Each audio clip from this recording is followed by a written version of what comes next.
നിങ്ങൾക്ക് നിങ്ങളാണ് ഏറ്റവും വലുതെന്നിരിക്കട്ടെ, നിങ്ങൾക്ക് നിങ്ങളാണ് ഏറ്റവും വലുതെന്നിരിക്കട്ടെ. നബിദിനാഘോഷമാണോ? ഉടലോടെ സ്വർഗത്തിൽ പോവാ. ഓരോ റബീഉൽ അവ്വൽ 12 ദിവസങ്ങളിൽ നബിദിന സമ്മേളനങ്ങളിൽ പ്രസംഗിക്കാൻ പോകുമ്പോ പലപ്പോഴും പ്രിയപ്പെട്ടവരെ തലകുനിച്ചിരിക്കേണ്ടി വന്നിട്ടുണ്ട്. തൊട്ടു മുന്നിലൂടെ നബിദിനത്തിന്റെ പേരിൽ വാഹനങ്ങളിൽ പോകുന്ന പാട്ട് കേൾക്കുമ്പോ മ്യൂസിക്കുള്ള പാട്ടുകൾ ഇട്ടിട്ട് ആരോടുള്ള സ്നേഹമാണ് എന്റെ ചെറുപ്പക്കാരാ, ഇത് ഏത് നബിയോടുള്ള സ്നേഹമാണ് എന്റെ പൊന്നുമോനെ? അള്ളാന്റെ ഹബീബിന്റെ സ്നേഹം നീ ആഗ്രഹിക്കുന്നുണ്ടോ? പക്ഷേ നിന്റെ പ്രവർത്തനങ്ങൾ എവിടെയാ നിന്നെ കൊണ്ടെത്തിക്കുന്നതെന്നറിയോ?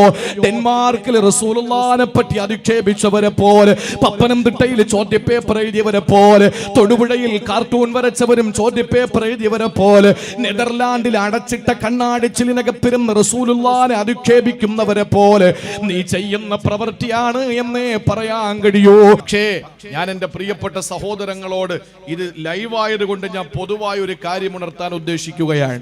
അത് മറ്റൊന്നുമല്ല, അള്ളാഹുവിന്റെ ഹബീബിനെ എന്താണെന്ന് നമ്മൾ മനസ്സിലാക്കി ഖുർആനിലൂടെ പരിചയപ്പെടുത്തിയിട്ട് ആ പരിചയപ്പെടുത്തൽ അവസാനിക്കുമ്പോ അള്ളാഹു നബി തങ്ങളെ ആശ്വസിപ്പിച്ചുകൊണ്ട് പറയുന്നു, മുത്തേ, അള്ളാന്റെ ഹബീബിനോട് അള്ളാഹു പറയുന്നു, ഫഇൻ തവല്ലൗ, നബിയേ, നിങ്ങളെപ്പറ്റി ഞാൻ ഇത്രയൊക്കെ പറഞ്ഞിട്ടും അവർക്ക് തിരിഞ്ഞിട്ടില്ലെങ്കിൽ, അവര് മനസ്സിലാക്കിയിട്ടില്ലെങ്കിൽ ഒരു കാര്യം ഞാൻ പറയാം, ഫഖുൽ ഹസ്ബി അല്ലാഹ്, പറയ്, എനിക്ക് നിങ്ങൾ വേണ്ട, ഹസ്ബി അല്ലാഹ്, എനിക്ക് അല്ലാഹ് മതി, എനിക്കെന്റെ അല്ലാഹ് മതി, എനിക്കിങ്ങനെ ഒരു അനുയായികളെ വേണ്ട, എനിക്കിങ്ങനെ ഒരു അനുയായികളെ വേണ്ട എന്ന് ധൈര്യമാകിട്ട് പറയൂ നബിയേ.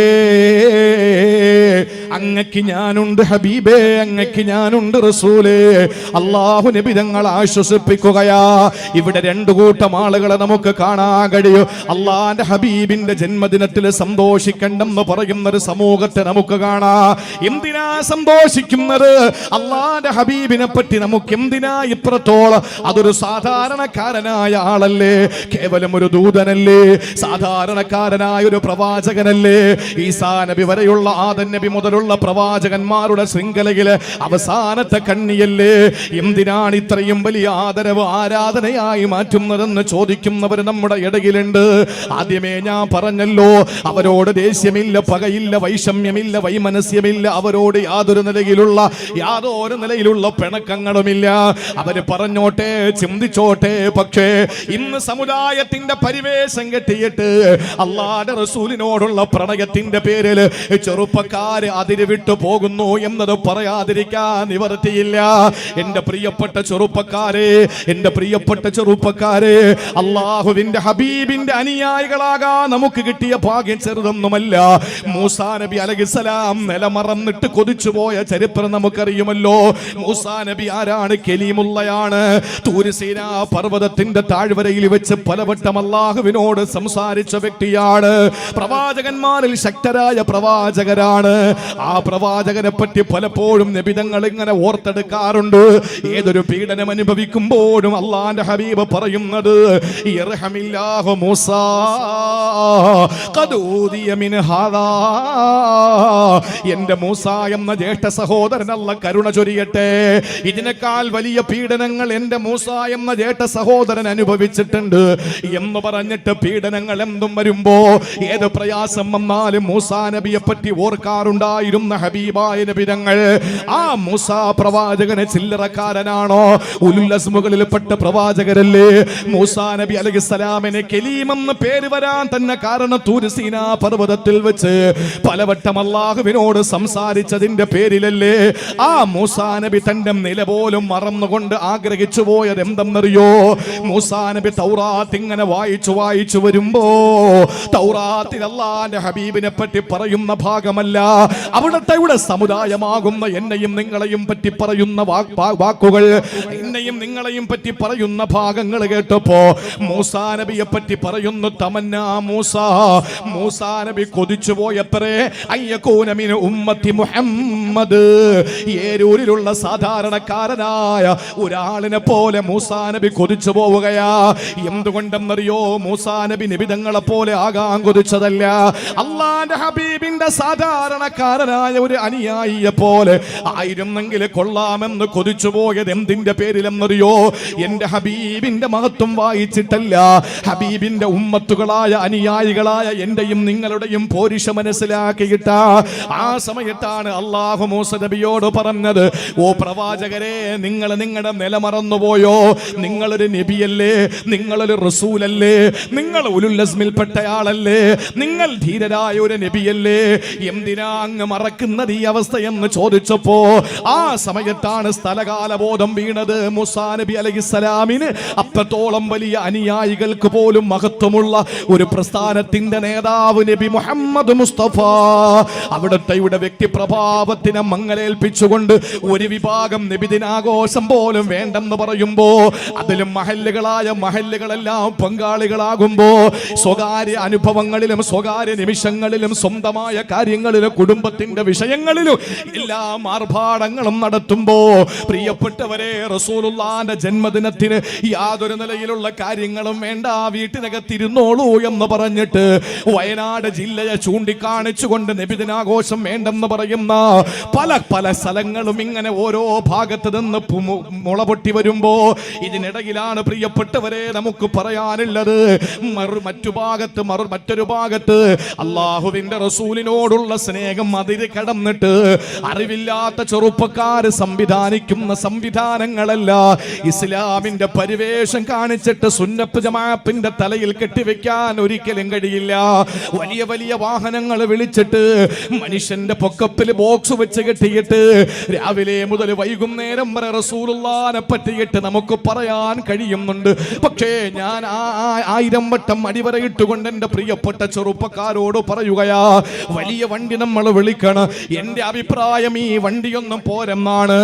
ഏറ്റവും വലിയ വണ്ടി തന്നെ നമുക്ക് വിളിക്കാം, എത്ര വലിയ ബോക്സ് വേണോ നമുക്ക് വെച്ച് കെട്ടാ. എന്നിട്ട് കവലകളിൽ നമ്മുടെ ഹബീബിനെ പറ്റി നമുക്ക് പറയാ, നമ്മുടെ റസൂലുള്ളാഹിന്റെ സ്വഭാവത്തെ പറ്റി വിശദീകരിക്കാം, ഹുബ്ബുൻ നബിയിൽ മുസ്തഫാന്റെ മഹത്വം ലോകത്തിന് പഠിപ്പിച്ചു കൊടുക്കുക. പക്ഷേ എന്റെ പ്രിയപ്പെട്ട ചെറുപ്പക്കാരാ, എന്തിനാണ് സംഗീതമുള്ള പാട്ട് നിങ്ങൾ ഇടുന്നത്? എന്റെ റസൂലിന് ഇഷ്ടമില്ലാത്ത കാര്യമല്ലേ? പള്ളികളുടെ മുന്നിലൂടെ പോയാൽ ആ ബാങ്ക് കൊടുക്കുന്ന സമയത്ത് ഒന്ന് മൈക്കൊന്ന് ഓഫാക്കാൻ എന്തേ ആശിഖീങ്ങളെന്ന് സ്വയം ചിന്തിക്കുന്ന ചെറുപ്പക്കാർക്ക് കഴിയാതെ പോകുന്നു.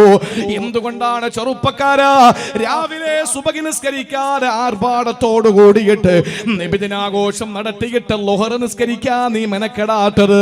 അസർ എന്തേ നിസ്കരിക്കാത്തത്? മഗ്രിബ് എന്തേ നിസ്കരിക്കാത്തത്? ഞാൻ വേദനയോടെ പറയട്ടെ, എത്രയോ ചെറുപ്പക്കാര് പല വാഹനങ്ങളിലും നമ്മൾ യാത്ര ചെയ്യുമ്പോ, കഴിഞ്ഞ വർഷവും അതിന് മുമ്പത്തെ വർഷവും നബിദിന സമ്മേളനങ്ങളിൽ പരിപാടിക്ക് പോകുമ്പോ, നാളെ ഈ വിനീതന് 2 പരിപാടിയാ. മഗ്രിബ് കഴിഞ്ഞിട്ട് നീർക്കുന്ന മസ്ജിദുൽ ഇജാബയുടെ മുമ്പിൽ നബിദിന സമ്മേളനത്തിന്റെ മുഖ്യ പ്രഭാഷണമാണ്. അത് കഴിഞ്ഞ് ഇശാ കഴിഞ്ഞിട്ട് മണ്ണഞ്ചേരിയിൽ പ്രസംഗമാണ്. ഇതും നബിദിന സമ്മേളനം തന്നെയാണ്. ഓരോ റബീഉൽ അവ്വൽ 12ന്റെ ദിവസങ്ങളിൽ നബിദിന സമ്മേളനങ്ങളിൽ പ്രസംഗിക്കാൻ പോകുമ്പോ പലപ്പോഴും പ്രിയപ്പെട്ടവരെ തലകുനിച്ചിരിക്കേണ്ടി വന്നിട്ടുണ്ട്. തൊട്ടു മുന്നിലൂടെ നബിദിനത്തിന്റെ പേരിൽ വാഹനങ്ങളിൽ പോകുന്ന പാട്ട് കേൾക്കുമ്പോ മ്യൂസിക്കുള്ള പാട്ടുകൾ ഇട്ടിട്ട് ആരോടുള്ള സ്നേഹമാണ് എന്റെ ചെറുപ്പക്കാരാ? ഇത് ഏത് നബിയോടുള്ള സ്നേഹമാണ് എന്റെ പൊന്നുമോനെ? അള്ളാന്റെ ഹബീബിന്റെ സ്നേഹം നീ ആഗ്രഹിക്കുന്നുണ്ടോ? പക്ഷേ നിന്റെ പ്രവർത്തനങ്ങൾ എവിടെയാ നിന്നെ കൊണ്ടെത്തിക്കുന്നതെന്നറിയോ? ഡെൻമാർക്കിൽ റസൂലുള്ളാഹിനെ പറ്റി അധിക്ഷേപിച്ചവരെ പോലെ, പത്തനംതിട്ടയിൽ ചോദ്യപേപ്പർ എഴുതിയവരെ പോലെ, തൊടുപുഴയിൽ കാർട്ടൂൺ വരച്ചവരും ചോദ്യപേപ്പർ എഴുതിയവരെ പോലെ, നെതർലാൻഡിൽ അടച്ചിട്ട കണ്ണാടിച്ചിലിനകത്തിരുന്ന് റസൂലുള്ളാഹിനെ അധിക്ഷേപിക്കുന്നവരെ പോലെ നീ ചെയ്യുന്ന പ്രവൃത്തിയാണ് എന്നേ പറയാൻ കഴിയൂ. നമുക്ക് ഞാൻ വീണ്ടും പറയുന്നു, എന്ത് വേണോ നമുക്ക് ചെയ്യാ. നമ്മുടെ മുത്തിനെ ലോകത്തിന് പരിചയപ്പെടുത്തി കൊടുക്കേണ്ടത് നമ്മളാ. എത്ര മദ്ഹ് പറഞ്ഞാലും മതി വരൂല, എത്ര അഷ്റഖ പറഞ്ഞാലും നമുക്ക് മതി വരൂല, എത്ര നബിതങ്ങളുടെ പേര് സലാപ്പ് ചെല്ലിപ്പിച്ചാലും മതി വരൂല, എത്ര വലിയ വണ്ടി വിളിച്ചിട്ടും നമുക്ക് കൊതിരീരൂല.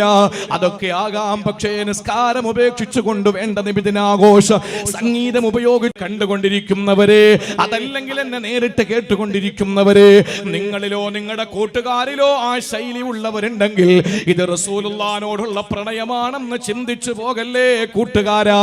അതുകൊണ്ട് നബിദിനാഘോഷം നടത്തേണ്ടത് എങ്ങനെയാണെന്ന് ഞാൻ പറഞ്ഞു തരാ. അള്ളാന്റെ ഹബീബിനെ വാരി പുണരാൻ, സ്നേഹത്തിന്റെ ഇഷ്കിന്റെ പാലാടി തീർക്കാൻ, അവിടുത്തെയോട് സ്നേഹത്തിന്റെ ഏറ്റവും വലിയ പാരമ്യതയിൽ എത്തിയിട്ട് മഹബ്ബത്തു റസൂൽ അല്ലാഹുവിന്റെ ഹബീബിനെ ഇഷ്ടപ്പെട്ട് ഏതുപോലെ എന്നറിയോ? അബൂബക്കർ റഷീദുൽ ബഗ്ദാദി എന്ന പ്രേമഭാജനത്തിന്റെ കഥയറിയോ? മഹാനവറുകളുടെ ചരിത്രം പറഞ്ഞാൽ നാളത്തെ സുബഹി വരെ പ്രസംഗിച്ചാലും തീരില്ല പ്രിയപ്പെട്ടവരെ. ഞാൻ ചുരുക്കി ഞാൻ പറയട്ടെ. എപ്പോഴും റസൂലുള്ളാഹിനോടുള്ള സ്വലാത്തിന്റെ പാലാഴി സൃഷ്ടിച്ച ഒരു ആശിഖായിരുന്നു അബൂബക്കർ റഷീദുൽ ബഗ്ദാദി റളിയല്ലാഹു തആല അൻഹു. ബഗ്ദാദുകാരനായ അബൂബക്കർ റഷീദ് എന്നവര് നബിതങ്ങളോടുള്ള സ്നേഹത്തിന്റെ പാരമ്യതയിൽ എന്താ സംഭവിച്ചതെന്നറിയോ? അള്ളാന്റെ ഹബീബിനെ ഹുബ്ബ് വെച്ച് ഏത് സമയത്തും സ്വലാത്ത് നിർബന്ധമായ പ്രവർത്തനങ്ങൾ കഴിഞ്ഞാൽ പിന്നീട് മൊത്തം സ്വലാത്ത്. അവസാന സ്വലാത്തിന്റെ ലഹരിയിലായിട്ട് അള്ളാന്റെ റസൂലിനെ നേരിട്ട് കണ്ട് ആ റൗളത്ത് ശരീഫയുടെ മുന്നിൽ ചെന്ന് മുഖത്തോട് മുഖം നോക്കിയിട്ട് മുവാജഹത്തുർ റസൂലുള്ളാന്റെ മുഖത്ത് നോക്കിയിട്ട് അസ്സലാത്തു വസ്സലാമു അലൈക യാ റസൂലല്ലാഹ്,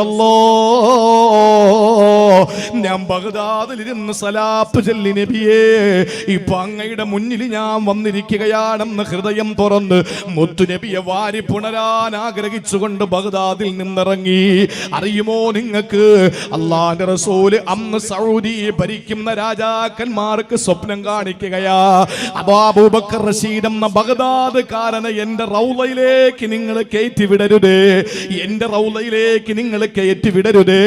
എന്റെ മുമ്പിൽ വന്ന് എന്നോട് നേരിട്ടെങ്ങാനും റഷീദ് സലാം പറഞ്ഞ അബൂബക്കർ റഷീദ് എന്റെ മുഖത്ത് നോക്കിയിട്ട് സലാം പറഞ്ഞാൽ ഞാൻ റൗളയിൽ നിന്ന് ഇറങ്ങി കൂടെ അങ്ങ് പോകേണ്ടി വരും. അത്ര എന്നെ സ്നേഹിക്കുന്ന മനുഷ്യരാ.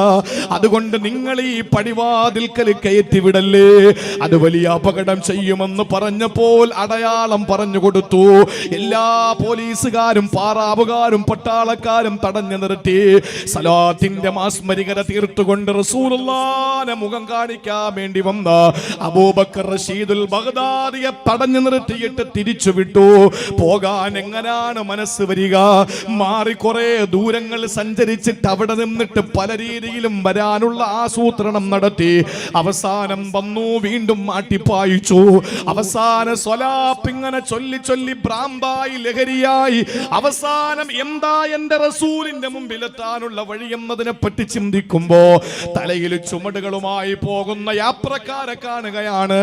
അത് മദീനയുടെ വഴിയിലൂടെ നടന്നു പോകുന്ന ആളുകളാണ്. തലയിൽ വലിയ വിറക് കെട്ടുകളാ. അവരിൽ ഒരാളെ ചെന്നിട്ട് കണ്ടിട്ട് പറഞ്ഞു, നിങ്ങൾ എനിക്ക് ഉപകാരം ചെയ്തു തരുവോ? ആ വിറക് കെട്ടിന്റെ അകത്ത് എന്നെ ഒളിപ്പിച്ചിട്ട് റൗളയുടെ മുന്നിലൂടെ ഒന്ന് കൊണ്ടുപോകുമോ? എന്റെ സ്വത്ത് മുഴുവനും നിങ്ങൾക്ക് തരാ, എന്റെ എല്ലാ സംവിധാനങ്ങളും നിങ്ങൾക്ക് തരാ, പകരം എനിക്ക് നിങ്ങൾ ഈ ഒരു കാര്യം ചെയ്തു തരണമെന്ന് പറഞ്ഞിട്ട് അള്ളാന്റെ ഹബീബിനോടുള്ള പ്രണയ ലഹരിയാൽ വിറക് വെട്ടുകാരനായ വിറക് ചുമട്ട് തൊഴിലാളിക്ക് എല്ലാ ഓഫറുകളും കൊടുത്തിട്ട് ആ വിറക് കെട്ടിന്റെ ഉള്ളിൽ കയറി ഒളിച്ചിരിക്കുകയാ. അങ്ങനെ മസ്ജിദുൻ നബവിയുടെ മുമ്പിലെത്താൻ അടുക്കുമ്പോ, റൗള ഷരീഫിന്റെ മുന്നിലെത്താൻ അടുക്കുമ്പോ ആരോ അവിടെ നിന്നിട്ട് പറഞ്ഞു മുഹമ്മദ് എന്ന് കേട്ടാൽ പരിസരം മറന്നിട്ട് എല്ലാം മറന്നിട്ട് ലഹരി ബാധിച്ചവനെ പോലെ ഉറക്കെ സ്വലാത്ത് ചൊല്ലി അബൂബക്കർ റഷീദുൽ ബഗ്ദാദിക്ക് താൻ വിറക് കെട്ടിന്റെ ഉള്ളിലാണ്, താൻ ഒളിച്ചു കടക്കാൻ ശ്രമിക്കുന്നവനാണ്, താൻ മറഞ്ഞിരിക്കുന്നവനാണെന്ന ചിന്ത പോലും ഇല്ലാതെ ആരോ റസൂലുള്ളാഹിന്റെ പേരങ്ങ് പറഞ്ഞപ്പോ വിറക് കെട്ടിന്റെ ഉള്ളിലിരുന്ന് കൊണ്ട് ചൊല്ലി സ്വല്ലല്ലാഹു അലൈഹി വസല്ലം, സ്വല്ലല്ലാഹു അലൈഹി വസല്ലം എന്ന് ചൊല്ലിയപ്പോൾ പോലീസ് വന്ന് കെട്ടഴിപ്പിച്ചു, അദ്ദേഹത്തെ ഇറക്കി വിട്ടു.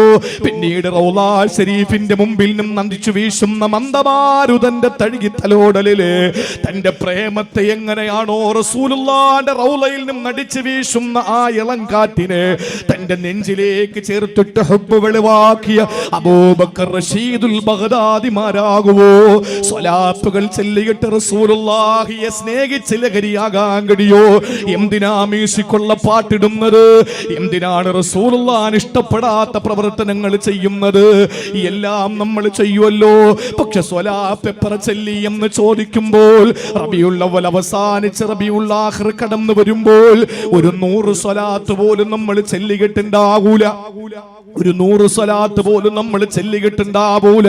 ഒരുപാട് സദസ്സുകളിൽ ഒരുപാട് സ്വലാത്തുകൾ ഇജാസത്ത് കൊടുക്കുന്ന, എനിക്ക് ഒരുപാട് പ്രതിസന്ധികൾ വന്നപ്പോ, ഒരുപാട് പ്രയാസങ്ങൾ എനിക്ക് നേരിട്ടപ്പോ, ആ പ്രയാസങ്ങൾ ഞാൻ പറയാതെ തന്നെ വായിച്ചെടുത്ത മഹാനായ ശൈഖുനായ ഒരു ഉസ്താദ്. പ്രിയപ്പെട്ടവരെ, ഈ അടുത്ത സമയത്തും ഒരു പ്രതിസന്ധിയിൽ ഞാൻ പെട്ടുപോകുമ്പോൾ, പല രീതിയിലും ശത്രുക്കൾ വിരിച്ച വലയിൽ ഞാൻ കുടുങ്ങി പോകുമോ എന്ന ഒരു സന്ദർഭത്തില്, ആ ഘട്ടത്തിൽ ഞാൻ ഉസ്താദ് ഈ പരിപാടിക്ക് വേണ്ടി എന്നെ ക്ഷണിക്കുമ്പോൾ ഞാൻ പറഞ്ഞു, ഉസ്താദേ ഇങ്ങനെ ഒരു പ്രയാസം നേരിട്ട് കൊണ്ടിരിക്കുകയാണ്. ആ സമയത്തും എനിക്കൊരു സ്വലാത്തും ദിക്റും പറഞ്ഞു തന്നു. പ്രിയപ്പെട്ട സഹോദരങ്ങളെ, അങ്ങനെ ഒരുപാട് സ്വലാത്തുകൾക്ക് ഇജാസത്ത് കൊടുക്കുന്ന, ദിക്റുകൾ ഇജാസത്ത് കൊടുക്കുന്ന അതൊരു ലോകമാണ്. അതെല്ലാവർക്കും പറഞ്ഞാൽ തിരിയണമെന്നില്ല. അതൊരു ലോകമാണ്. ദിവസവും രാവിലെ സൂര്യൻ ഉദിച്ചു കഴിഞ്ഞാൽ, സുബഹി നിസ്കാരം കഴിഞ്ഞ് സൂര്യൻ ഉദിച്ചു കഴിഞ്ഞാൽ 101 സ്വലാത്ത് ചെല്ലണം. അസർ നിസ്കാരം കഴിഞ്ഞാൽ 101 സ്വലാത്ത് ചെല്ലണമെന്ന് എന്നെ ഞാനാക്കി മാറ്റിയ എന്റെ അഭിവന്യനായ ഗുരുവര്യർ, എന്നെ ഞാനാക്കി മാറ്റിയ, എന്റെ എല്ലാ കുറവുകളും കണ്ടു ചേർത്തു നിർത്തിയിട്ട് എന്നെ പഠിപ്പിച്ച ആദരണീയനായ ശൈഖുൽ ഹദീസ് ബീരാൻകുട്ടി ഹളറത്ത് നവ്വറല്ലാഹു മർഖദ മഹാനവറുകൾ തന്ന ഇജാസത്ത് 15 വർഷമായി. പടച്ചവന് സ്തുതി, അൽഹംദുലില്ലാഹ്. ഈ 15 വർഷത്തിന്റെ ഉള്ളില് ഓരോ ദിവസം സുബഹി കഴിഞ്ഞും അസർ കഴിഞ്ഞും 100 സ്വലാത്ത് വീതം ചെല്ലാൻ എനിക്ക് അനുമതി തന്ന, ഇജാസത്ത് തന്നിട്ട് ഈ നിമിഷം വരെ, ഇന്ന് ഞാൻ ഈ സദസ്സിൽ കയറുമ്പോഴും ഞാൻ ചൊല്ലിക്കിട്ടാ കയറിയത്. പ്രിയപ്പെട്ടവരെ, 15 വർഷമായി ഞാൻ മുടക്കിയിട്ടില്ല.